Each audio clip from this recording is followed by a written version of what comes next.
Team India ప్రస్తుతం Lord's లో జరగబోయే మూడవ టెస్ట్ ఎలాగైనా గెలవాలని చూస్తుంది. ఇప్పటికే ఎడ్జ్బాస్టన్ లో గెలిచి చరిత్ర సృష్టించిన భారత్ ఇప్పుడు కఠినంగా ఉండే పిచ్ మీద కూడా గెలిచి సిరీస్ లో లీడ్ సంపాదించాలని చూస్తోంది.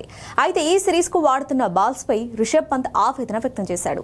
టీమిండియా పర్యటన కోసం ఇంగ్లాండ్ ఈ సిరీస్ లో డ్యూక్స్ బంతులను వాడుతుంది. ఇంగ్లాండ్ తో ఏ టీం పర్యటించినా టెస్టులకు ఈ బాల్ నే వాడుతూ ఉంటుంది. ఇండియాలో వాడే ఎస్జీ బాల్స్ కంటే ఇవి కాస్త భిన్నం. ఎక్కువ ఓవర్ల పాటు మన్నిక ఉండే ఈ డ్యూక్స్ బంతులను ఇంగ్లాండ్ ప్రస్తుతం వాడుతుంది. అయితే ఈ బాల్స్ బాలేవని రిషబ్ పంత్ చెప్పుకొచ్చాడు. మ్యాచ్ కు ముందు నిర్వహించిన ప్రెస్ మీట్ లో పాల్గొన్న పంత్ ఈ బాల్స్ గురించి మాట్లాడుతూ, ఈ బాల్స్ సరిగ్గా లేవు, ఎక్కువ ఓవర్లు వేయకుండానే బంతి ఆకారం మారుతుంది. నేనెప్పుడు ఇంత త్వరగా బంతి ఆకారం మారడం చూడలేదు. బౌలర్లకు ఇది సమస్యగా మారుతుంది. మళ్ళీ కొత్త బాల్ ఇచ్చే వరకు బౌలర్లు కష్టపడుతున్నారు. బ్యాటర్స్ కూడా దీనికి తగ్గట్టే ఆడవలసి వస్తుంది అని డ్యూక్స్ బంతులపై అసహనం వ్యక్తం చేశాడు. ఇక పేస్ బౌలర్లకు అనుకూలించే పిచ్ పై మన వాళ్ళు ఎలా ఆడతారో చూడాలి.